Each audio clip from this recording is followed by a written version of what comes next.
it's my life, it's my life, my life. It's my life, it's my life, it's my life. What is going on, everybody? Welcome to week 182 of Behind the Bench.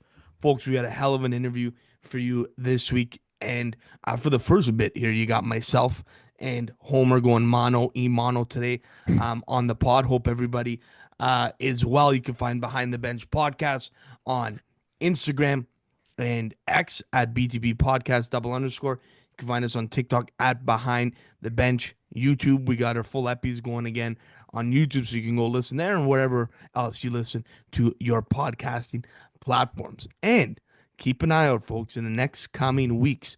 You're going to want to head over to www.behindthebench.co as the boys, potentially, keep an eye out, will be releasing some one-of-one merch that you'll only be able to get for a limited time, baby, for Christmas. So keep an eye out for that. But let's send it over to Homer. Homer, how we doing, buddy?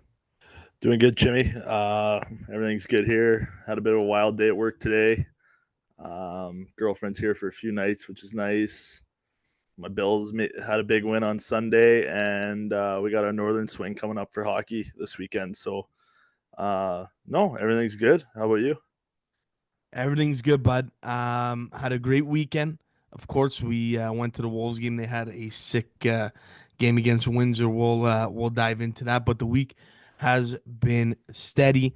High school hockey here is in full swing here in the buzz around St. Charles. That's where I've been at for most of the time. So that's been cool to kind of be a near on the wall for. But yeah, everything's good, man. Can't complain.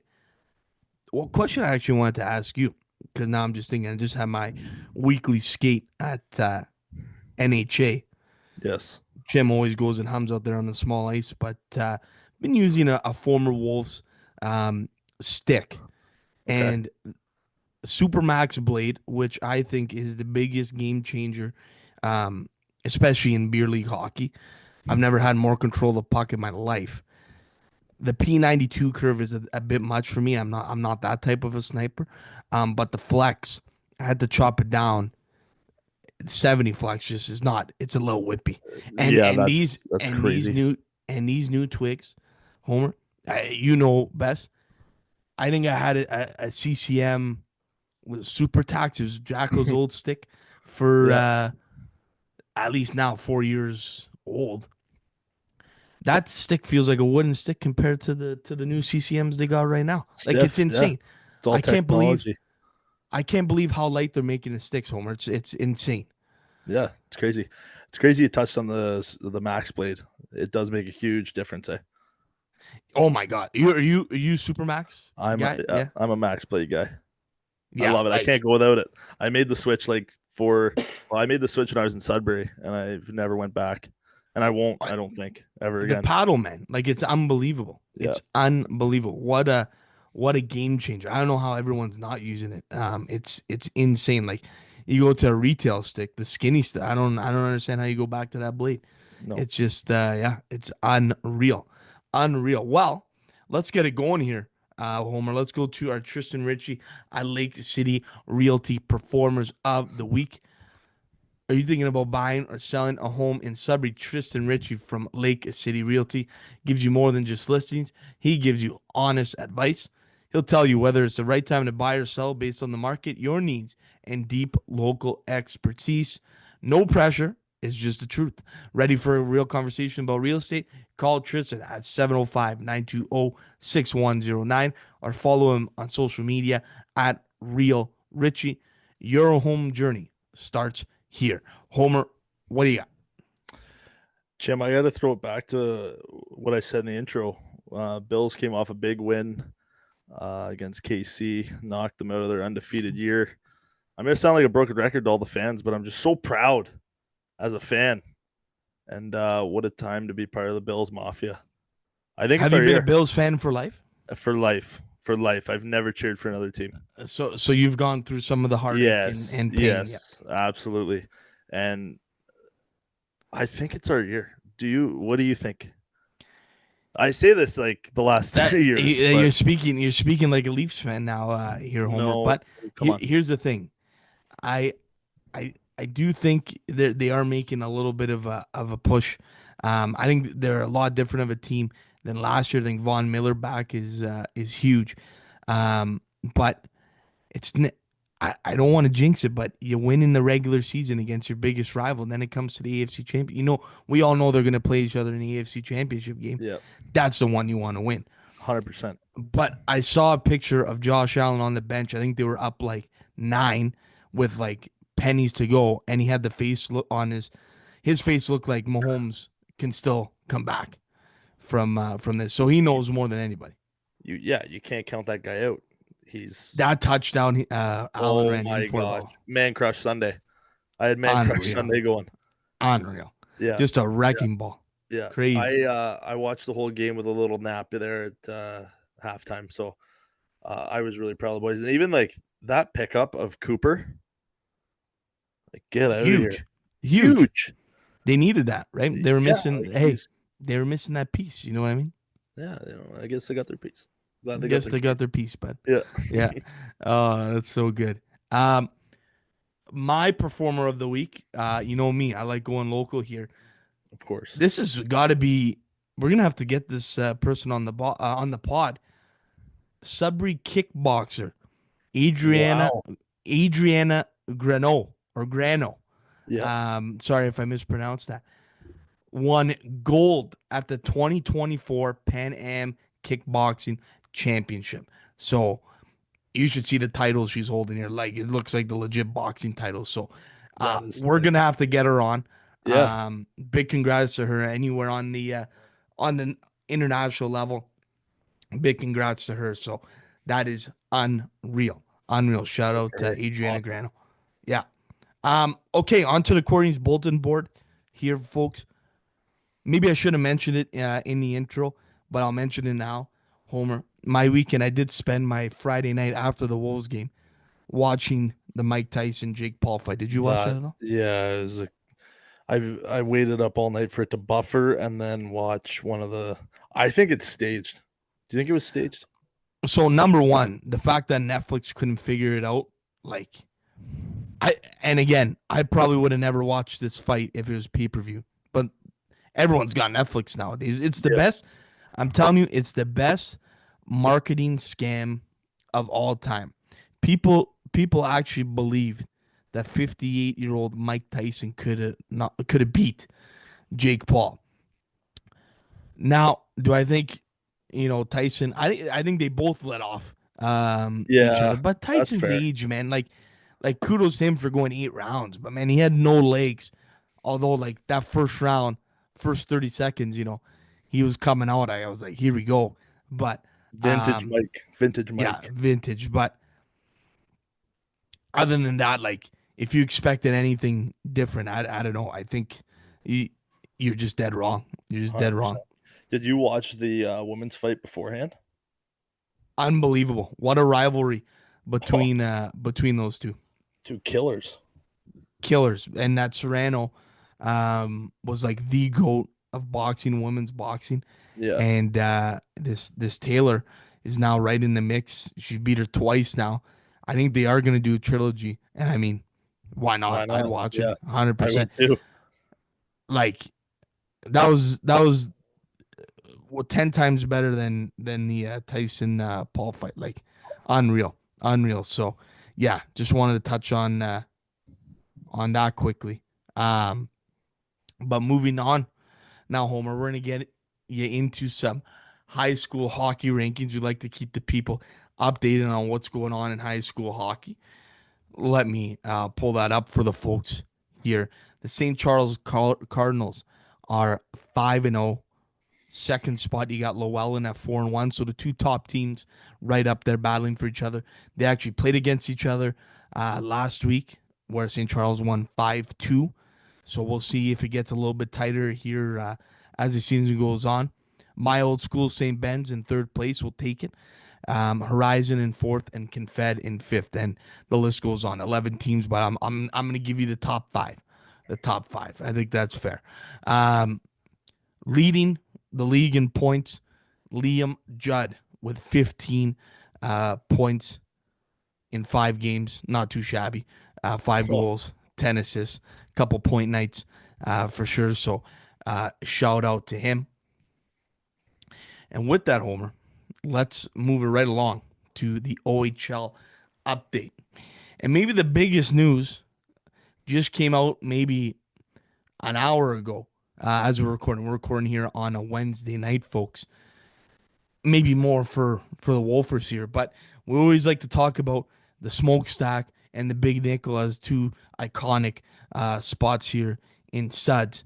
Homer, I'm sure you saw it because it was right by the rink every time, the Sudbury Water Tower. You ever Yep. see? And I believe you probably saw when it was vandalized as well. I But did. Yes. yeah, no, wild that someone went up and did that. But got a nice paint job. And I totally forgot that when Dario Zulic had bought the team and bought that water tower, he did say he was going to put a goal siren on the water tower. And that was like a few years since he bought the team. They're actually doing it. That is so cool. So every time Like the one of those Wolfers big score, light- the Or whole are they thing's doing gonna the light whole- up red. Yeah, that's sick.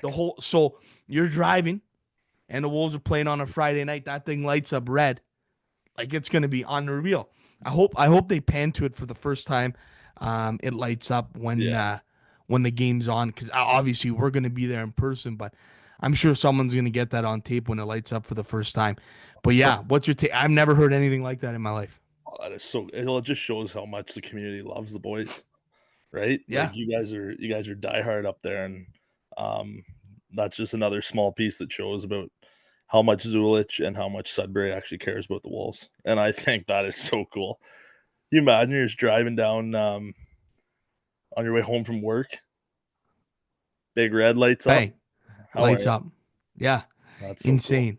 Yeah. No, it's really cool. So excited to see how that pans out when it's all said and done. But moving on to now the actual hockey action. The Wolfers have a decent weekend here, winning 9-3 versus number 1 Windsor at the time. It reminded me of last year. Everything was just London. clicking for them. Like, yeah. Right when they played London. Yeah, Is they that beat it. the Yeah, I same think it was score? 9-2. 9-2. Okay. Yeah. But 9-3 versus Windsor. It's just one of those games. Like, the boys were clicking. Can't deny that Mussey's made a big impact in terms of the scoring front. The guy had 6 points that game. Hey, how are you? Like, Yeah. contributed 6 times to the Wolves scoring, which is unbelievable. And then they go to North Bay. Always tough to play in the Bay and Mem Gardens, especially on a Sunday, as we talk about it with Dono in our interview when he listened to it.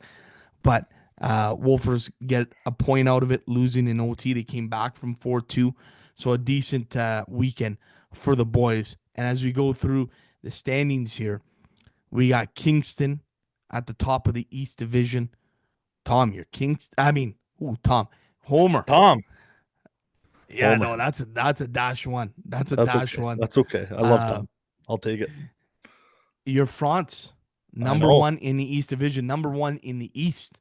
The boys are at hot, 12 man. and 6. I told you guys. You talking to any of the boys? All of them. Just rolling? Confident. BTB bumps, bud. That's all that matters. I've been You tell the boys you get rid of me and now you guys are good all of a sudden? well, that seems like it's every team. No? Like, can we talk about that for a minute? That's every team. Dude, you kill me. I leave a bit of a leave a trail of glue, and the boys take it from there. There you go, yeah. Right? So no, I'm really happy for them. They deserve it. They've been building for this year. And I know that things are going well there. Yeah, no doubt. Following them is Oshawa, 1 point behind. Brantford in the mix as well. Ottawa a little bit further back. And Peterborough, 1-15-4. Tough goal for the Pete's. That's But the price you pay. That's the price you pay to win. Yep, 100%. That's Like, exactly it. don't be That is, shocked when this team in 4 years, in 2 years is the best team in the league. yeah. It's we've talked about it lots on the pod. It's all about that rebuild and the time of winning. Every team will go through it. It seems like, except for the London Knights. And yeah, I mean they're a young team. They're fun to watch. They compete really hard. Like I don't want their record to mistake anyone by how hard they work. They were even like that last year. Yeah, they were young, but they were in every game that they were playing, right? Um, but yeah, no, maybe after Christmas it'll be a different story for the boys.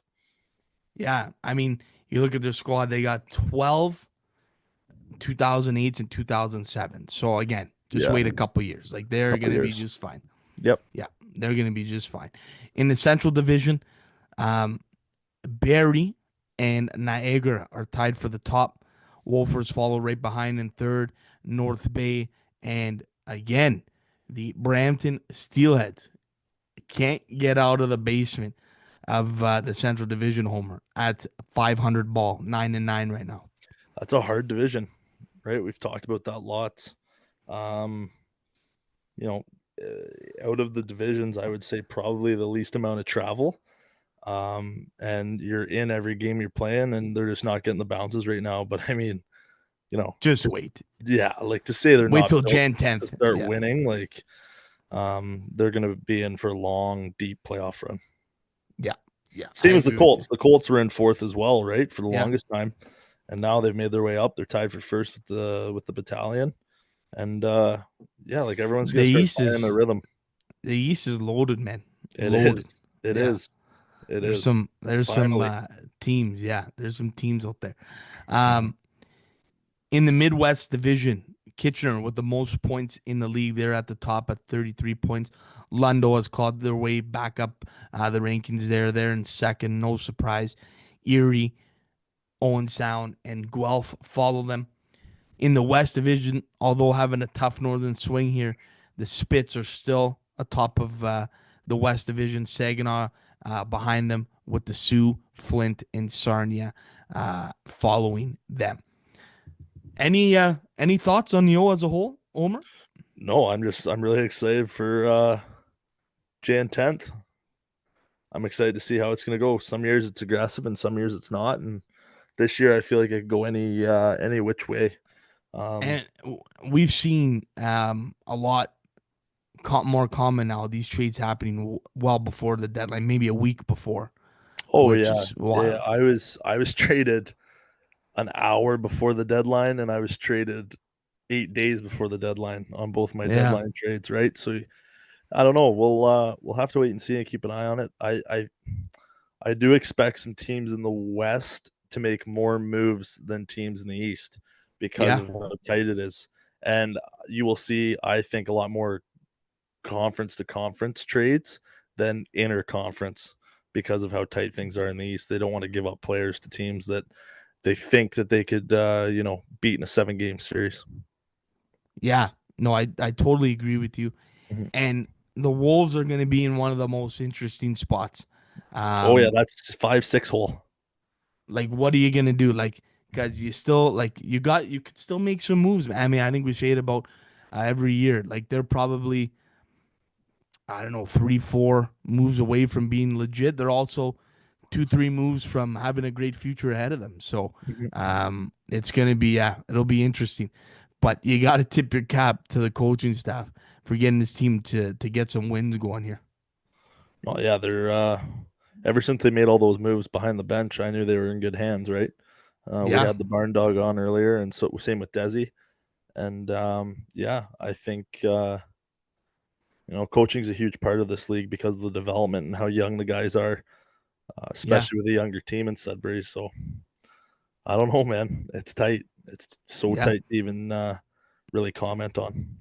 yeah, for sure. Couple stats for you here, folks. Let's go over to the league leaders here. Michael Misa leading the league in points at 42. Porter Mortone right behind him at 37. Like the Steelheads have two two of the top 3-point getters in the league. Like it's insane. Kind of reminds me of the Wolfers last year so far. Yeah, no, it does. They also kind of remind me of Kitchener when I was in Windsor. Yeah, They're yeah. finishing down in the lower half, but they made all these Sandbagging. moves. Yeah, they might be sandbagging. They might be Yeah, yeah. sandbagging. Yeah. You never know. And looking at the goalies here, folks, Jackson Parsons, who committed to Clarkson, I believe, Yep. with a 2.27 GAA, leading the league in that area. 2.27 in the O, like the over hits every game in the O. So to have 2.27 in the league is you tip your cap to that. That Carter George, though, and Owen Sound, I don't know what they're going to do with him, if they're going to move him or not. I don't even know what age he is. But I think he's the front runner to be the World Jays. He's an 05 or an 06. Yeah, like him, Leanders in Brantford, Ivan Kovic in Brampton. Yeah, George is a 06. Oh, yeah, there's some good goalies, good young goalies in the league. He had a goalie goal, too, I believe. I know in Peterborough the Yeah. other night. I saw that. Yeah, that kid's nasty. Yeah. One more note before we go on to our interview here, folks. The Brantford Bulldogs, I don't know if you noticed, they unveiled their third jersey, their retro jersey for the year. Nasty. Sick. Yeah. Nasty. Yeah. Like there's no you guys, the Spits, you guys had alternate jerseys, with the Spits? Yeah, we did. The Sioux had them the 1 year when I was there. Yeah. And How did it feel seeing like a fresh set of jerseys? oh, it's unreal. Look Yeah. good, feel good, play good, bud. Exactly. Yeah, Yeah. you got it. You got it. All right, folks. Well, with that, we are going to move it on to our interview, and that's going to do it for the epi. As soon as the interview is done, you're off the hook, folks, for BTB 182. So without any further ado, enjoy the interview and enjoy your weekend here, folks. Here is Donovan McCoy.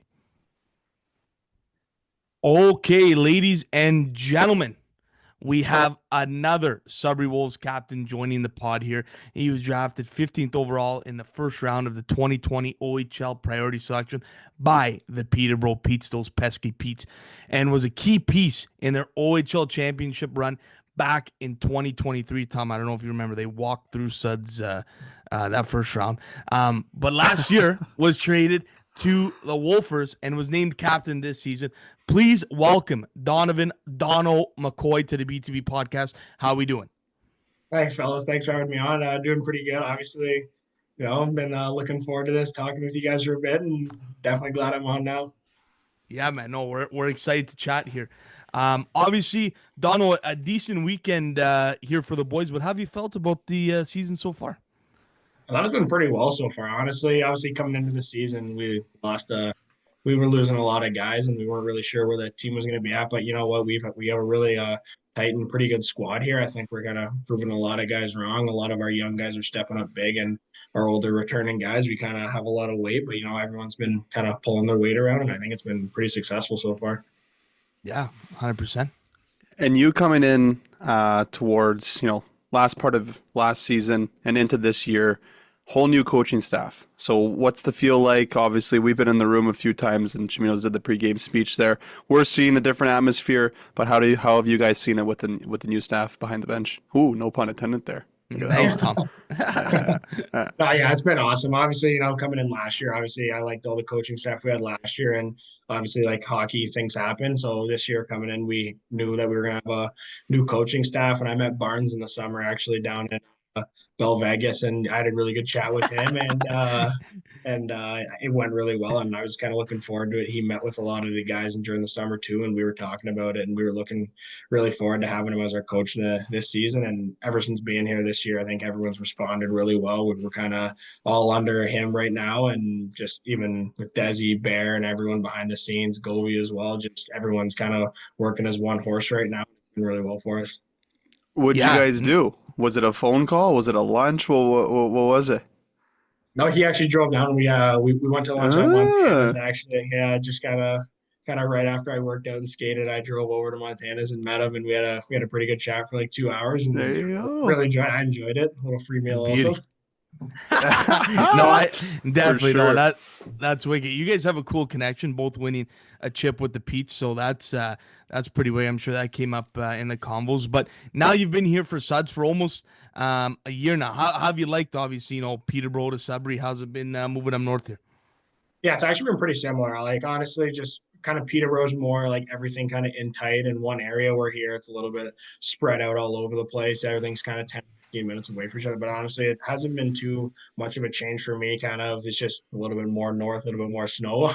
Other than that, a little bit further from home. So I haven't been able to, obviously my parents and friends and family haven't been able to see a ton of games down here, but they come when they can and they go to the games that are close. And honestly, I've enjoyed it. Really good group of guys last year, even tighter group of guys this year. And, I've loved every second of it so far and looking to kind of make some more memories here in the next couple months. Yeah, man, no doubt. One question we love to ask coming up to Suds. What did you notice first, or what do you think people should notice first, the big nickel or the smokestack? Honestly, The Streeter didn't know either. I'm gonna be honest. I obviously heard of the big nickel. I've seen pictures of it and stuff. The smokestack or whatever it is, honestly, I didn't hear too much about it until I heard some of the guys talking about it. And a couple of times we heading out to NHA, we saw it a couple of times. So I'm like, what is that? And then like guys told me it's like the second tallest building in Canada or whatever it may be. I'm not too sure on that. And I was just like, oh, fair enough. Fair enough to Sudbury. I mean, I didn't really know much about it, but the Big Nickel, I've heard about it for a long time. I haven't been there or seen it yet, but I've definitely heard about it. Okay, there you go, man. Oh, that's good. That's good. Tom Baum. Yeah, Donald, let's go back to the start. How did you get involved in the hockey? What age and what kind of made you stick with it? Yeah, so my dad actually works at the arena back home in Belleville, and I got a lot of siblings. I got two older brothers, a younger brother, and two younger sisters as well. And my one brother is actually 9 months older than me. So me and him were both born in 2004. So we've been doing everything pretty much since birth. We pretty much grow up doing the exact same thing all the time. And like I said, dad worked at the rink, so he kind of got us. We were around hockey all the time, and we got in around 4 or 5 years old, just kind of skating at the rink whenever we could, just whatever we liked it. And then kind of we hit double A because back home the Querney Red Devils, they didn't start up yet that young, so it was just the Belleville Bulls double A. We both played that, and then we played that for 2 years, made the jump to Querney, played Querney for the rest of those years. I unfortunately played with my brother for half of those, then he was in double A, but still really tight. We just still did everything together. And then obviously during COVID, unfortunately, Peterborough, I was drafted to Peterborough, and ever since then it's just kind of been a fever dream of playing in the league. Made now in my last year, and now hopefully going on to better things next couple of years. Yeah, Okay. no doubt. Now you mentioned growing up in Belleville. Used to be a team back in the day, of course. Did you go? Were you involved or watching the Bulls at all? Oh yeah, a ton. Yeah, being around them all the time, even seeing them practice sometimes. And I went to a bunch of games growing up. I got to kind of see some players. When I was that young, I didn't realize the OHL the 5 years. So sometimes we'd see players play for 3, 4 years, and we'd just be like, "What the hell happened to them? Like, where'd they go?" And then, I mean, now obviously we realize they graduate, move on to different places. But yeah, like growing up, that was definitely a staple for all the hockey teams I played on. Definitely me and my brother and our dad being at the rink, we were always around there wanting to see the Bulls, and we were able to kind of a little bit behind the scenes, kind of take a peek here and there into the room and whatnot whenever dad was doing stuff with them. So it was a really cool experience. And now being in the same league that I grew up watching and dreaming of is pretty surreal. Yeah, no, it's wicked. It's still probably top 3 logo and jerseys ever. Like Oh, yeah. Easily. I in knew the you were going to old- say that. Yeah, Yeah. I they knew were you were going to nasty, say man. that. They were nasty. Yeah, bring them back. Bring the Bulls back. Yeah. Donald, were you always a D man growing up, or were you playing a little bit of forward and then you kind of transitioned? I never really thought of that, or did you always play D the whole way through? Yeah, no. Yeah, I was always my brother actually, he played forward when we were younger. He played forward, played D, went back to forward, then D again. But no, I was D the whole way. Actually, funny enough, I think I want to say it was Major Pee Wee. We had a game in Coburg against Clarington, and we had a bunch of guys hurt when I was with Quinny, and our coach was just like, "Yeah, Donnie, you're gonna go up and play center," and I was just like, "Oh shit." So I kind of buckled up for that. I was asking everyone like, "Hey guys, what do I do for center here?" I asked like all of my forwards or coaches. They all give me different answers. I ended up just going out there chasing the puck around. I was gassed after the third shift, and I was like, "Well, I think I'm going back to D. I'm done with this." I'm done. Yeah. That's Oh funny. man, wicked, When wicked. when did you know you wanted to pursue it at a a pro level and obviously make it to the OHL? Was there a specific time frame for you? Was it kind of your draft year, minor midget? When did it kind of click in for you? Yeah, I think I'd say it was probably around minor Bantam, kind of when everyone starting to hit their growth spurts. Everyone started to kind of fill out a little bit at that age. Obviously, everyone hits their growth spurts at different time and whatnot. But when you're younger, you kind of don't realize it. Like you might be on at the end of a game, you might be by luck, whatever, but you don't really kind of clue into those things. And then kind of minor Bantam, you kind of obviously you hear talks about the draft coming up and whatnot, and then kind of that's when agents start to appear and everything, and then getting talked to a lot more. And like I said, you hear the rumors and all that stuff, and then that's kind of when you sit back. You don't obviously say it in front of the whole team or whatnot, but you and a couple other guys might get talked about a little bit more than the others. But you just kind of keep it to yourself, and that's kind of when I sat back and realized like, holy, this might be an actual thing that I can pursue here, and kind of just ran with it from there. Yeah, no doubt. And you kind of mentioned a few guys, around the room that were gonna get that chance, right? Your U16 here, you had some big names on there, Wakely, and Beck. So yeah, take us through that squad. Yeah, I know it was an unreal squad. There was I think there were 7 or 8 of us who played together all the way from the start Wow. right till minor midget. And honestly, like it was probably one of the tightest teams I've ever been on. I'm still best friends with most of the guys on that team, and I still talk to pretty much everyone off the team. And we were a really tight group then. And yeah, playing with guys like Wakely back. I played with Wakely since I started playing hockey, whether it was spring tournaments or playing on against each other, whatever. We were really close. Our families are really close. And back, we had a lot of guys playing, Jackson Stewart, Cooper Matthews, and we had a lot of guys play junior A. And honestly, like I said, we all stay in touch with each other. We all hang out in the summer, and it's pretty surreal that kind of we all got to live out our dreams playing our whole life together. Yeah, man. You, No, it's wicked. Yeah, Jim, I got a quick question for Dono. You couldn't convince yeah. Wakely to come over to the Wolves this year? Like, what the hell's that about? You got a No, lot I of pull. know. Now you're in the league. You've been in the league I, forever. You're an OA. You're a captain. You couldn't have went up to Paps and said, "Hey, listen, I got a buddy. He's a game changer." yeah, exactly. No, he was holding out, and I was kind of chirping him. He was chirping me a little bit about like come play with me. I was like, no, why don't you just come play with me? And at the end of the day, I was just like, no, I can't do my other two always dirty like that. Deli and Brady, I Yeah, couldn't do that's him true. dirty You like know what? I that. forgot. I Yeah, forgot that he's an OA. I forgot he's an that's OA. I That's just right. told good him to captain right there. I just told him to keep at home, and he can stay there. I don't got to play against him. I'm fine with it. Oh, there you go, man.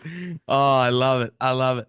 Um, Take us through draft day, and what that was like. Did you have a feeling it was gonna go? It was gonna be Peterborough. Did you think it was gonna be the first round? And yeah, take us through what that day was like.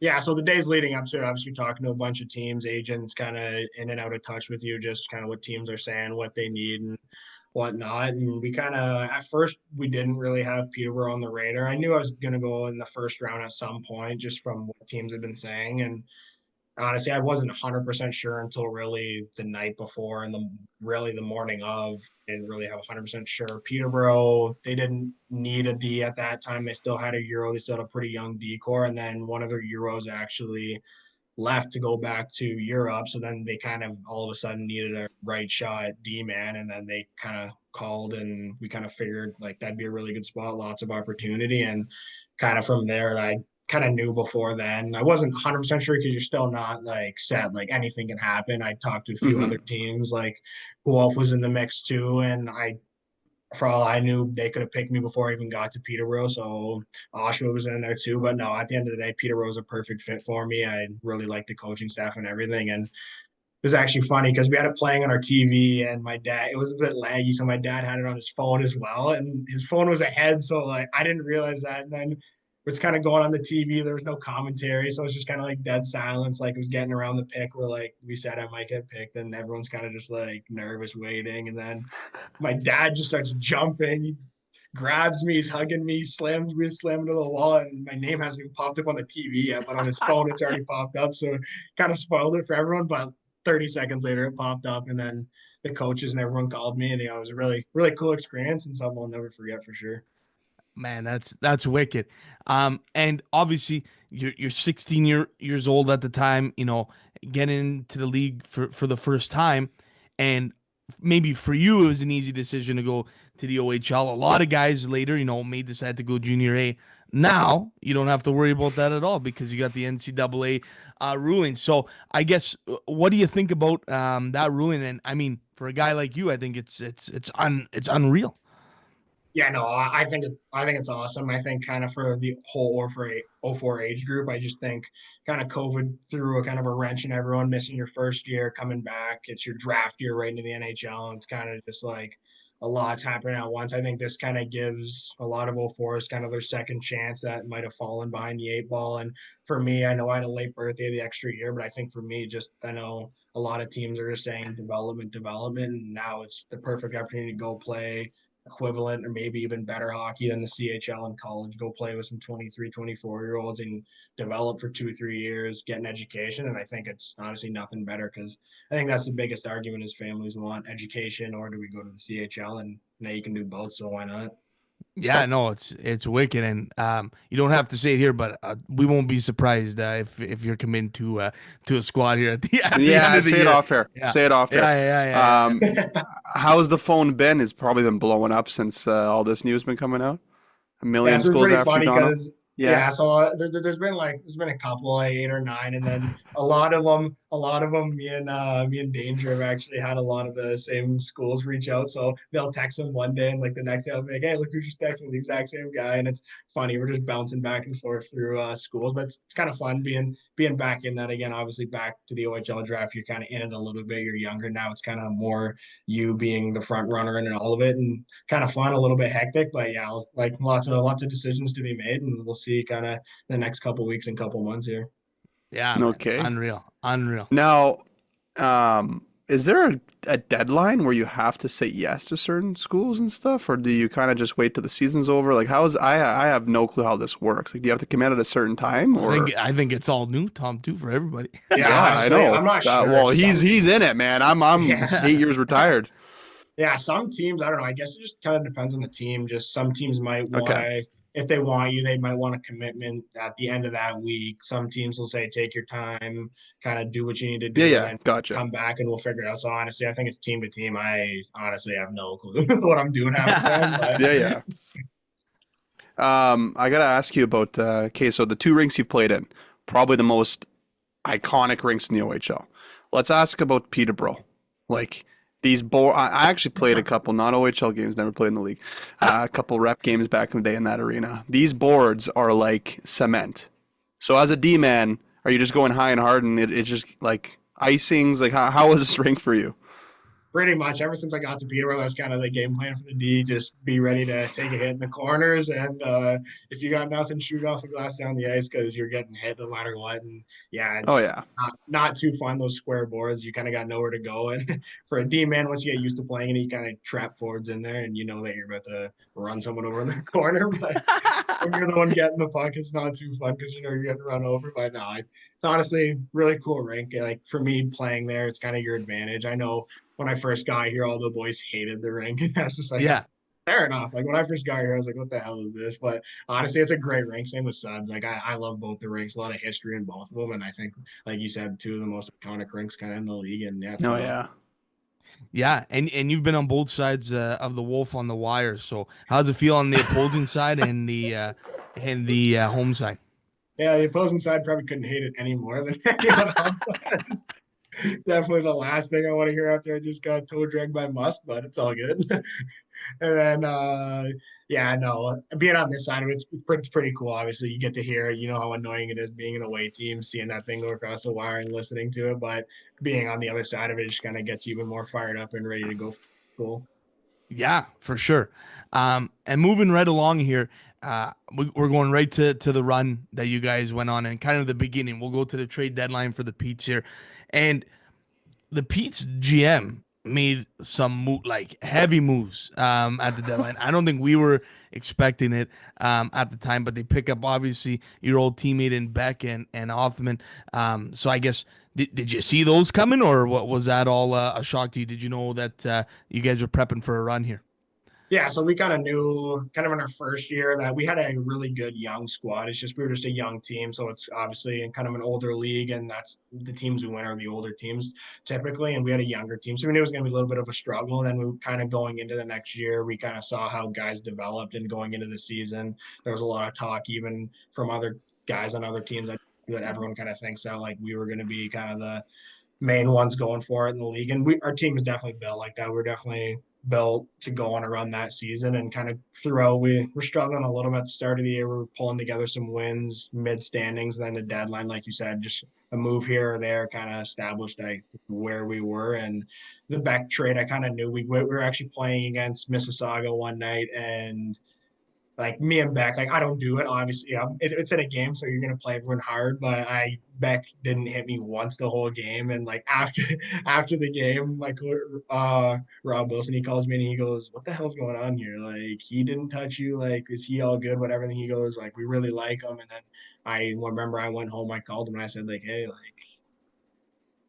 what do you think if like we were teammates Yeah. again?" And I said, "You know what? Like that's all I'm gonna say. We'll leave it up to the teams and see what happens." And then kind of a couple weeks later, Rob calls me into the office and he said, "Yeah, like we traded for Becker." And I was like, I mean, nothing makes me more happy than that playing with an old teammate and knowing that we're about to go on a run. And obviously, we ended up winning. Nothing better than doing that with your old teammate. But the other trades too, the Othman, Gavin White, and Avery Hayes trade, just kind of Oh Unreal. yeah. That Oh my Hayes, man. God. Oh man.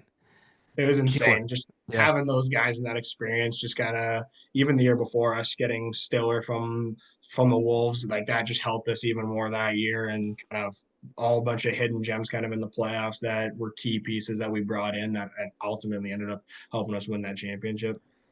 Jim, Yeah. what do you remember about They that team, man? Well, Like you guys were so good. you You guys played hockey the right forget way. about it. They played the hockey the right way. They kind of sandbagged too, obviously coming in at the 4th seed here. But I don't know if you agree with me, Donald. Like a lot of people, thought that you guys maybe had struggled a little bit near the end of the season. But I think it was just a matter of you guys knowing that you're going to turn it on by the playoffs. Like season drags out and whatnot. But yeah, I guess was that the mentality for you boys, or what were you thinking? Yeah, no, 100%. Obviously, after the deadline, you see the lineup we had, and like we had Stiller on our third Loaded. line, and we had Yeah. guys down on our fourth line. We're like, what the hell's like? You look at our team on paper, you're thinking nobody's touching these guys, but we definitely did struggle. I think that it worried a lot of guys on our team. Obviously, our coaches, like they're great coaches, and they kind of knew how to work around that. But I just think it was a matter of everyone getting used to each other. We had guys who went from playing top minutes, top line, all that to where we brought in guys, and then we have 9 forwards who can be our number one forward. And it's just guys working together. And we definitely struggled. Like we'd go into weekends where we should probably come out with 3 wins. We would go 1-1-1. Like we'd win, lose in OT. And it's like, holy shit, like are we just gonna keep dragging these mid like kind of non-successful weekends out? And then kind of the week leading into playoffs, like we had a meeting and we just kind of sat down. We're like, we need to figure this out or we're gonna be going home soon. And we knew like we played against Suds a bunch that year and we said like, yeah, we might be an older, better Yeah, team. piece But of cake. we were like, they're going to give us a run for our money. And like at the end of the day, like we ended up losing to Kingston last 2 games of the season. And it's just like, are we about to do this in the playoffs too? And then it just kind of snapped like that whole week leading into playoffs. Like you could tell like something just switched in everyone and everyone didn't care about who scored. We were just all in on the end result. And like I know when we played Suds, it was obviously a sweep, but for me that was a battle of a series. Like that was not fun at all. Yeah. And then we moved on to Ottawa and same thing with that. Like we knew what team we had. We were all clicking, just kind of just game after game, just same game plan, grind teams out and just kind of overtake them eventually in the series. And then North Bay went to 7. That was probably the most insane series I ever played. And that barn was rocking. Holy shit. Yeah, no kidding. And then Mem London Gardens, like Oh, yeah. unreal. It was insane. And then even London in the finals, you just kind of couldn't write it up any better. Kind of two of the more historic franchises going at it in the finals. And we both had great teams and both of our barns were rocking and playing in that rink in the finals is nothing I'll experience ever again, probably. But no, it was awesome. And then obviously winning and going to the Member was obviously like you dream of it as a kid. You play as your favorite team in the Memorial Cup on NHL video game, and you're just like, holy, now you're playing in it. And you're just like, oh, shit. No kidding. It's true. Man, I'm looking at this team, Tom. Like it is like they No, were Jim, at the end of the I day, watched their whole run, man. I can go they were on for loaded. days with that team. I want to ask Yeah. about one guy, and I knew it was later on, because the one guy that stuck out to me this whole run, and probably the biggest rat in the OHL to this date, was Brendan Othman. Someone I couldn't stand as a fan. But you want to talk about flipping a switch? This guy was a gamer. Like, And he didn't give anybody the time of day. I remember the boys. time the of day. Wolves Jim, trying to you get at remember him. for I think everybody in Sudbury was trying to get at him to go him, and I think it was the opening draw. I think Ferran was trying to go him, and he didn't even budge. Didn't even budge once. So Didn't you're even talking look about at him, I think. Yeah. a first rounder NHL. Like nowadays, first rounder NHL's God. They think they run the show, but like this guy was like, I'm just gonna take this team all the way to the finals, and you guys had a million of those guys. Like you said, buying in. Is that the key? Is that the key to the success? Dono is, I guess, everyone just buying into what the coach is saying. Everyone kind of playing for each other. Like, what do you think? Obviously, worked for you guys that whole time to get all the way. Yeah, I just think there was a lot of kind of key things leading up to when we went on our playoff run. Like there was a lot of change had to happen in our team. Like we said before, like it was the buy-in part. We had it was a half and half split. Some guys would show up, some guys would be on their own page, and it was Right. just kind of a night in, night out, like who's gonna show up, who's not. And then playoffs it, and like you said, Othman would go from maybe taking the odd dumb penalty in regular season to playoffs. Like he would talk so much shit. And then once you came up to him, he'd just shut up, diving into the boards and everything. Pissing. And I remember even when I first got traded here last year, all the boys made sure to tell me how much they hated him.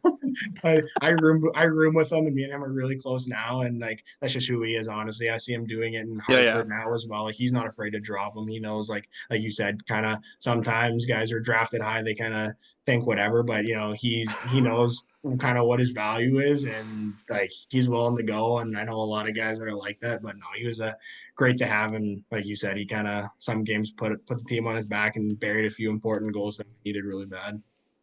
Yeah, no doubt, no doubt. And obviously, it is up to the players for you guys, obviously, to figure it out come playoff time. But it is also the job of the coach to get the boys going on the same page here. And Rob Wilson obviously signed a nice ticket after that run. But did he sign for like legendary 25 years or something? Like how many years they give this guy? It's got to be like the biggest contract in his I don't know, 8 It feels years. like it. Yeah, It feels but like it. take us through, Rob, like what was his message throughout the series? Like, was he harping on the boys? Kind of take us through how he was during that run. Yeah, no, he was the same message every game, like kind of play the right way and we'll get rewarded. And honestly, I see a lot similar in the way Barnes is kind of with our team this year. Just play the right way and you'll get rewarded. And I think like Windsor this past weekend was kind of one of those games. Like we've been grinding away, we've been playing the right way, guys are buying in, and then finally we just have one of those games where stuff's just clicking and it's going. And I think that was the exact same in Peterborough. It was just kind of buy in. Everyone's got to do their part, like whether it's a block shot, hitting a guy, finishing your check, taking a penalty. I think it was little things that he made us redo in practice over. We would do drills. If one guy did something wrong, he'd blow it down, restart. And it was just the small details that by the time we got to playoffs, it was just second nature to us. Like, we know we can't take a penalty. We know we can't turn a puck over inside the blue line. We got to chip a puck in if we need to. And it was just, like I said, the small things. And I think at the end of the day, it was the best for everyone. And I think it's helped a lot of guys kind of move on in their careers. And even in the AHL, and some guys making their NHL debuts, you can see those little details that maybe they didn't have in their game before that they got now from that. Yeah, There you go. 100%, unreal. And going back to the North Bay series, just to touch on Oh it yeah, a let's little talk bit more. about this Wasn't ring there too. something? Wasn't there something going on with packing the bus or something? I don't know. What was the deal with that? Yeah, so we lost game 5 in North Bay, and we were coming back and we're just like shit, like that was the first time, like obviously we Ottawa and like Sudbury, like we won and we didn't have to face an elimination game, and it was just like now it's like, okay, like it's we win or we're done now. And kind of the morning went home, we had our day off, and then we had our morning skate, and Rob kind of came in and he said, everyone like bring your shit because like we're going to North Bay after the game. Like bring all your stuff, like bring your shoes, bags. He's like, bring it because he's like the bus will be there before the game even starts. Like throw your shit on the bus app before you even go into the rink, and we'll go play and then go to North Bay that night. And honestly, like we kind of all walked in and just once you show up to the rink, you see the bus, you're just like, no, it's like time to dial in, and like you know what you got to do that game. Like it's all or nothing. And kind of going back to those trades, like we ended up getting it to OT, and then just like two of our players, yet Hazy and Otter go down on a 2-on-1, and two of the most clutch guys I've probably ever played with, and we score. And then kind of game 7, we went in there and we're like, same thing, nothing to lose. We're in their barn. We got no support down here at all. It's just us against their whole squad. Might as well go at it. So it was awesome. Dude, man, Yeah, getting it yeah. done game 7 in the Bay, I don't think you could ask for a harder task. It was crazy. They scored like right away too in that game, and like Oh, that place just shocker. they blew up, and I was just remember on the bench, I'm just like, oh, like I could just like feel my body just like reverberating. I was like, oh my god. Hey, This better ain't than being good. on the ice, though. Better than being on the ice. That is true. That is true. Oh, man. I want to dive into this rink and these fans. Like, we promise on this show, Donald, is to not talk about last year because, you know, we were there for the Wolves run in against North Bay. And like you said, I don't know what it is with this team. They score 10 seconds into every game, every home game, it feels like. So as a player, obviously game 7, playoff game, do or die, what's going through your brain? Like run us through, I guess, playoff hockey and that rink. For me, I was really big last year or that year. Just kind of my big thing was focusing on this, like being in the moment and just like being at like present every game. Like don't get like obviously kind of in the Sudbury series, you're up 2-3-0. You're like, okay, like who are we playing next? But anything can happen in a series. Game of Ottawa, like Ottawa, we had one game in game 5. We probably can end it. We were up 4-1. We ended up losing an OT with 6 minutes left because we collapsed and let in 5 goals in 6 minutes. So it's like anything can happen. And then North Bay was just kind of game 7. Like we were here before, just kind of like I said, nobody was really saying much on the bench like before the game. Then they scored. It was the same thing. Rob just kept saying reset. That's whatever seconds into the game. Like we got 50 something more minutes to play, and we know we're the better team. And at the end of this game, we're going to be winning. So that's kind of what everyone did, and we just kind of stuck together. I kind of sat back. All the D kind of sat back, looked at each other, and just kind of gave each other a couple of head nods, and we just kind of went to work from there. Yeah, no doubt. And went to work, you did. And then in the old final, I mean, winning after losing, getting shut out game 1, you guys win at the Bud, arguably the best barn in the old, one of the hardest places to play in. Obviously, you guys get it done at home. So I guess finally, was there a sense of relief when it was all said and done? Oh, 100%. Yeah. Like, kind of like going back a little bit to the North Bay series, like, we had our captain, Sean Spearing. He goes down, blocks a Petrov 1T to the jaw. He leaves our game. And, like, kind of from there, it's just like, hey, we're winning this for us, but we're winning it for him. And in that London series, actually, we game 1, whatever. Then when he came, we didn't know he was coming back yet. And he showed up to the rink before the morning skate. And, like, it just kind of, like, rejuvenated our whole team. Like, it was like, hey, like, this is bigger than just, like, for yourself. Like we got guys breaking their jaws, wired mouth shut, and he's playing in the next game, and we're just like, holy shit, like this is what it means. And at the end of the day, like eventually when we won, it was just like a relief. And I mean, a little bit shitty, you got to turn around and go right to the member to play even better teams, but it was such a relief. It's just like all the hard work, block shots, and all that. It's just like that's why you do it. And like I said, such a relief at the end of the day. For sure. And we've kind of talked about it too. We don't realize it. Like as a kid, you kind of see the member as like the pinnacle of junior hockey. But man, winning your own league is the hardest Hard thing enough. That's insane. Yeah. 7-game series. Especially when you got London. Fucking don't have to talk about them, but my God, they're always in the mix. Always in the mix, man. Going on to the member, an interesting tournament for you boys. You boys like start off with this 10-2 loss to Kamloops, but then you come back a couple days and take care of it in OT. So like, take us through I couldn't believe it. Like range of emotions going on. That was crazy. Like you show up, you fly in. We actually chartered in on a flight with Quebec into the member to Kamloops. So it was just kind of like you're kind of seeing another championship team. You're just like everyone's going like, oh, like who's better? Like you're kind of eyeing up the other team on the plane. It's like whatever. And then you get there and just kind of like right to it right away. Like you're there, you have a little day off, you're right into the opening ceremonies, and then you're practicing, and then I think like Kamloops played Quebec and got blown out like 9-2 or something. So then we kind of knew like Kamloops, like this is gonna be the best team we've played. Like these guys just got blown out hosting the Memmer, and that was the most insane game I played in. Holy, like it was just like their whole team was flying. Like we came out a little bit flat, and next thing you know, we're down 3, 4, 5, and like holy shit. Like, Yeah. let's just finish this game and let's get on to the next. And it's pretty much a win or go home every game. And then we go on. We played Seattle, and the Seattle team just didn't like. They got like I thought our team was loaded up. That team was insane too. And it was both those teams mortgaged their future for like 9 years for it those was 2 runs. Well, they had Yeah. Colton Dock on their third line coming over the boards, and I'm just like this is this. They got 6, 7-year-old Jays guys. And I'm like, what is going on right now?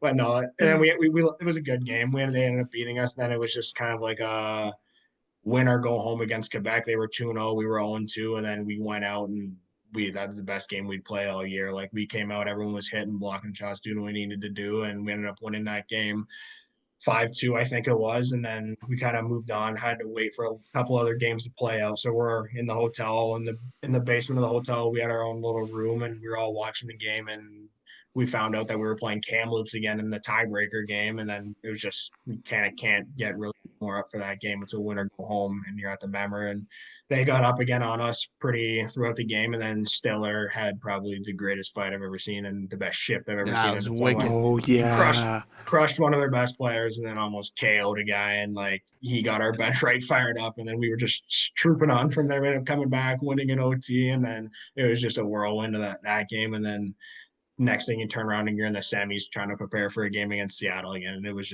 insane. Man, Hard like to- the hard amount to of beat the same hockey team you guys twice, though. played- Yeah, crazy. Like, yeah, that was back to back, eh? When you guys, Yeah. no, you had yeah.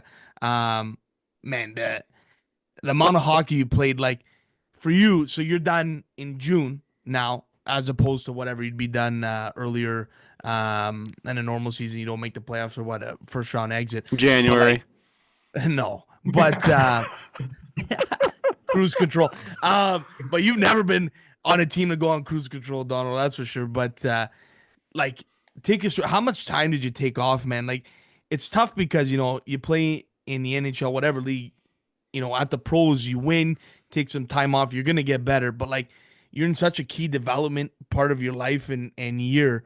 How much time did you take off, and was it tough to get back in the gym or what? I took a week off. I got back, and me and Beck got back, and we were talking to like when are you gonna go back to the gym? And like we were both like, let's just like not go back. Like let's just go right into training camp. And anyway, we ended up taking a week off. He took a couple. Oh, extra you could have, Donald. Come on. You could have just eased right into that. I was thinking about it, and then no, I was right back. Like I took a week and a half off, and then it was just so close from when we actually got home to when development camp started. It's like you kind of can't really take that much time off because you got to turn around and ramp it right back up and go to dev camp. So I ended up going to Calgary that year. So last year, and then it was just I was back in the gym like a week and a half after I just got back, just slowly going through it, getting back up to pace. And next thing I know, I'm on a plane heading up to Calgary for dev camp, and I'm just like, this just doesn't stop. No, man. Seriously, that is Jim, we didn't even have insane. that in our notes, eh? Look at Donald just I throwing a know little. Donald doing the work for us. Yeah, you had that. You had I believe Pitt this year too, right? Yeah, I was in Pitt this year. Yeah. How were those 2 camps? It was honestly, it was insane. Like Calgary being my first dev camp, just even the way like the facilities are like not trying to shit on Peterborough or Suds. Like you go from Peterborough and Suds. Wow, so, like, yeah, of next course. thing you know, You're talking National League here, Donald, for you're just sure. like, holy shit, like you got absolutely everything you can think of. And it was just like the first couple of days I was at dev camp, it was just like, okay, like let's get used to this, like whatever, like get used to everyone. But it was awesome. Like seeing all the NHL guys, like Huberto, Kadri, all these guys that you're just like, damn, like I've watched you since I was barely playing hockey, and now I'm kind of playing against you. And then the same thing when I went back from main camp in Calgary, it was like there was one kind of moment I still think about all the time. I was doing a 2-on-1 and I was against Kadri and Hubert, and I was just like, what is going on? Like, why am I defending a 2-on-1 against these guys right now? I remember I like called my dad after and I was like, yeah, I mean, I got scored on, but I was on a team. I went in? Shit. Yeah, That's okay. I was like, And if Markstrom was my goalie, but I'm like, yeah, whatever, it's all good. And then no, this Man. year in Pitt was like even more insane because now you're with Crosby, Malkin, Letang, Carlson. It's just like Legends. literally like legends that you like dream of even meeting. And I know a Oh yeah. couple buddies back home are like diehard Pens fans, and I'm like sitting there like sneaking pictures of the logo, sneaking pictures of like maybe a stick here and there, a jersey, and they're just losing their minds. And then kind of a couple pictures online and like see Crosby and stuff, and like we're just like kind of being like, holy, like we're at the same camp, and then being at Devon main camp, just getting to meet all like Jason Spetz is there, Dubas. You see them on TV all the time. Spetz, that he played in Ottawa, and that's my dad's favorite player growing up. And it's just like, holy, like I'm here with these guys, and it's just kind of like a reality check. Like, hey, you're here too, so you kind of got, you obviously got to be dialed in. But it was surreal and it was insane, kind of seeing how those guys work. Like I never in my life would have thought and seen how hard like Letang and those guys still work after all they've achieved. Like there's nobody who works harder than those Yeah. guys. And I can see why. Yeah. Right there. So Yeah, dude, that's wicked. Did you get a chance to like chat with Sid and those guys? yeah, so it's actually pretty funny. There's one time we actually got to me and a couple of the other guys in our group. We got to the rink. We were eating lunch, breakfast. They went to the room to tape their sticks, and a couple of us were just getting a little bit of extra stuff from the fridge. And I was just putting my plate down, and I was grabbing another plate from one of the other guys, and like I was standing there at the food, and then Crosby and Letang walk around the corner, and I was just like staring. I was just like, didn't even put any food on my plate. I'm just standing there with an empty plate, just staring at my plate, like, what the hell? Like, and they're like, oh, like, what's up, buddy? And I was just like, oh my God, what the hell do I do now? And yeah, it's Unreal. surreal. But no, I talked to Letang for probably 2 of the days. I talked to him for probably like 20, 30 minutes each of the days, just picking it. Unreal.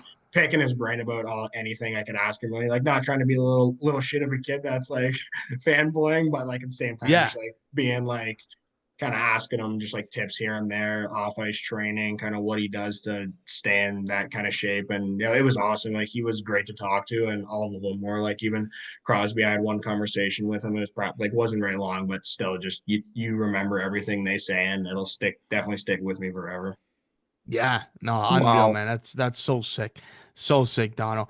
Um, and bringing it back, obviously now you come back, you play, half the year in Peterborough, and the Wolfers make a move for you, obviously loading up for their run. So I guess did you see that coming? Was the writing on the wall? And That's take the us through that shittiest trade. thing about the OHL though, Dono. Like It's you all the go on a cycle. run It's the and cycle. then it's a fire sale. Everyone's gone. Yeah, exactly. So we all came back, and obviously in the summer you're like kind of similar to how we were like even this year with the Wolves. Like you have so many guys leaving to go pro, and you're so used to what it was the year before. So when we showed up in Peterborough at camp, you're like, hey, like what do we got here? Like what are we working with? And obviously the first thing in everyone's mind is who's getting dished, when are they getting dished? And like for the older guys, it's like we're like playing each game. You're like, all right, what's going on here? But we had a really good squad. Like we started the year like 8 or 9 road wins in a row. Like we were 13 and like 4 at one point, and like there was like a lot of talk that like if we could maybe so Tucker Robertson was still up in the AHL. He was up and down between the coast and the A, and there were some like kind of rumblings that he might come back to us.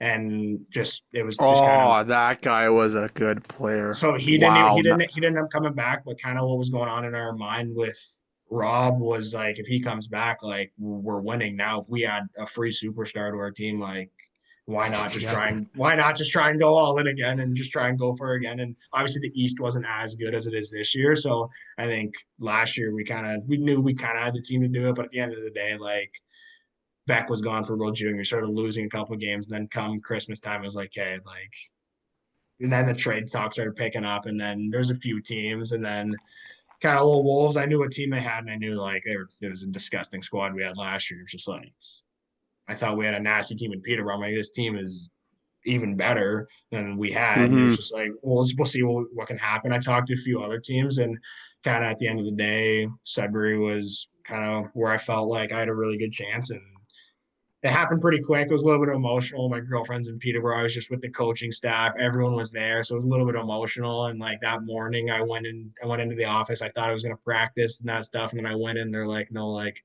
Paps wants me down like there tonight. And I was just like, oh, like this is happening quick. Like, and anyways, I Yeah.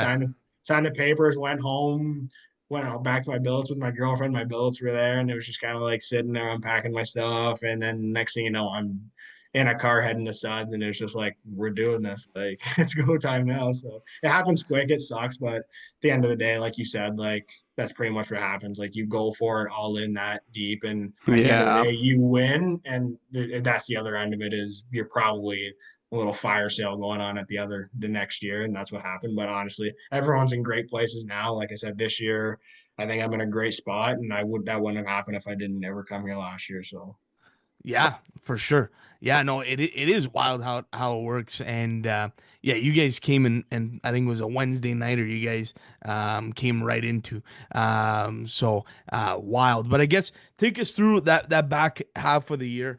Donna, you've been on a team that's won, and obviously the Wolfers obviously didn't make up to what all the Jim, be hype honest, was.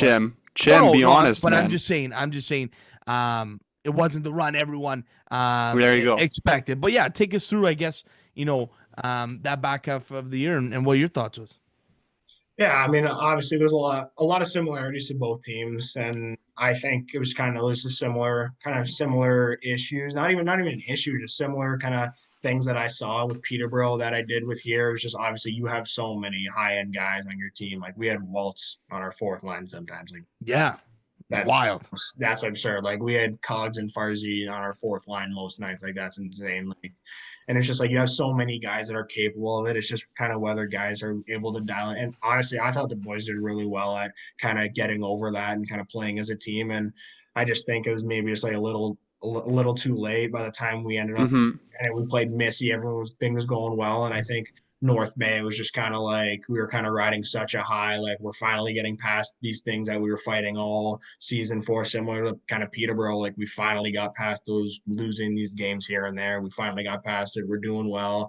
And I think North Bay, just the first two games when we probably could have won both those games, I just think it's just kind of shell shocked us. And then I just think it was just everyone like I think it was there, and like I said, I just think it kind of shell shocked us, and I don't think we were able to really recover from that. We were just kind of in scramble mode. But I think the team we had, obviously, like you said, obviously not what everyone thought was going to happen when we had that team going into playoffs. But I mean, like I said, shit happens, and I think Exactly. that if we take that team again and we run it back and we kind of know what to expect, obviously, I say that now. If we know what to expect, then there's no doubt in my mind that we're in Saginaw that last year. So, but no, it sucks. But like I said, there's teams like that every single year that are loaded up 100%. and it just falls short. And you kind of look back, you can pick and choose and blame whoever you want. Like it's kind of everyone at the end of the day. Like we were the Yeah, guys playing and we didn't kind of pull through, but I know everyone was trying their best and we did our best we could and we came up short. But learning lesson for everyone, like going from winning with a team and then kind of getting down in the second round, like you learn even more than you thought you knew. And I've taken a lot of stuff from last year into this year and just kind of making sure building the young guys, making sure they know what to expect out of certain times. And I think it's been pretty good so far. yeah, no, 100%. Well said, for sure, Dono. And moving on, to this year, obviously left side heavy, no big deal. The captaincy, yeah, take us through finding that out. Yeah, so I mean, coming to training camp, a lot of the guys were chirping me already, saying like, "Oh, like Cathol here and there," and it was just like whatever. Like guys were already kind of putting it on me, and just after meeting it, like I know I had it in Peterborough and whatever, but I think I know even in Peterborough, I think there's multiple guys that could have gotten in, and I know like after a certain point, like I was leading the stretch in the circle, so I think a lot of guys kind of we knew it was going to happen eventually. But I think I mean, it's definitely a huge honor. Obviously, having the new coaching staff, obviously Paps and Dario thinking that like kind of putting that trust in me, and I think all the boys like I know being a captain, there's nothing better than all the boys respond well and kind of have your back with a lot of things. And I know it's the same for me with them. I got their back and whatever it may be. And like I said, I think there's a bunch of guys in that room that could be captains, future captains, and everyone who's got letters, guys who don't have letters, who should have letters. Like this team this year is definitely a real tight knit group. And I think a lot of guys are worthy of it. But no, it's been surreal and definitely like a huge honor to be captain of my second team is kind of something not a lot of guys can say. So it's definitely take some Yeah, that's pride in that awesome. for sure. Yeah, man. Okay. Wicked. Donald, what's just some of your game day routines? And are you very superstitious? Like, what's going on? with you for when you get ready. Yeah, not too superstitious. I used to be when I first came in the league. Like if I would have a good game, I would try and do the exact same thing. And then I just found like you just can't. Like you do mess up one thing, you're in your head the whole game. I just think now like I have a routine, but if it goes off course, like I got to do something else. Like it's whatever. Like no. So I Right. wake up in the morning, have some breakfast, just kind of whatever I'm feeling that morning. Honestly, we go to the rink for morning skate. Everyone goes on now. I've always went on morning skate, so that's not been a problem for me. We go on, I get off, I'll do some work with Zach and do some treatment with him, just kind of getting ready for the day, and then come home. Me and Danger kind of chef it up in the kitchen, making eggs together here before we have our pregame naps. He loves sleep. He loves sleeping, so he eats and goes right to his cave and sleeps for however many hours. I go upstairs. I'll kind of watch some YouTube, watch Netflix, whatever it may be, and I only nap for about an hour, not too long. I'm not a huge sleeper, so only nap for about an hour, and then me and Nick will go pick up a couple of the other guys around like 3:45. Head to the rink. I'll go there, kind of mess around, play sewer, tape my sticks, whatever. Go joke Oh around with the yeah, life's coaches. good. Yeah, go joke around with the coaches, whatever, and then just kind of right after we have video, I'll get treatment, and then I'll go. My warm up routine's pretty like pretty strict, I'd say. I do the exact same, listen to the same song, same warm up I've done since I got into the OHL. So stick to that. On ice, I do the exact same thing the whole warm up, get off at the same time, do the same shooting. So I think that way it just kind of gets me comfortable, gets me ready for the game and dialed in. And then intermission is just kind of not have fun, but just kind of keep Yeah, loose yeah. and don't stress yourself Yeah. out in intermission. Like it's a break, take the break, and then go out and be ready for the next period. So yeah, like not too strict. I got my little routines here and there, but not too superstitious. Yeah, for sure. Um, Donald, last thing before we let I you got go one more here. too. Oh, I you got do? one You more got one too. more. Okay, go ahead. You go Ahead. first, Jen. You go first. No. I was going to the fast. Okay, I gotta five, ask. so you Okay, I do gotta it. ask. I gotta ask quickly. I got a quick plug here. We talked coaching staff, but training staff with the Wolves. I'm a little bit biased. I think you guys have the best training staff from Gracer, Jimbo, family friend of mine, Derek McKinnon. Like, how has it been with these guys? I like Derek. We see him when he's on the bench. He's like a big cheerleader. Like, how is the training staff? And obviously, as a player that's been in the league, numerous amount of years like yourself, Donald. Like, I think you can rely a lot on your success with having a good training staff. Oh, for sure. Yeah. I mean, our training staff here in Suds is awesome. It's amazing. Jim and Gracer, they do everything and then anything for us. Really, we ask, and they're kind of obviously they'll give us the hard time here and there for being a bit ridiculous. But at the end of the day, like they'll do what we have to do, and like I'm really appreciative of that. I know sometimes I'm picky and I piss them off sometimes, but they're awesome with it. And yeah, Zach, DMAC, like DMAC brings the energy once we show up from morning skating. He's in there yelling, get the push fired up. We're just like DMAC, it's 9 in the morning. Would you relax?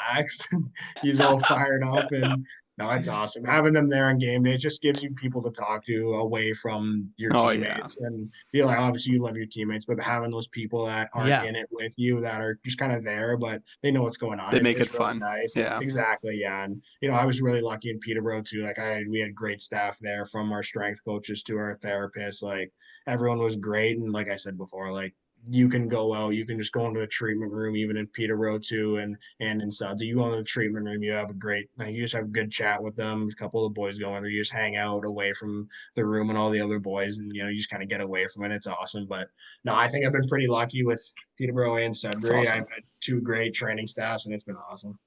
I love it. Good Love it, stuff. Dono. All right. Fast five before we let you go here. Donald, fast five is 5 rapid fire questions. Whatever comes to the top of your head, let it rip. So I'll send it over to Tom Bomber.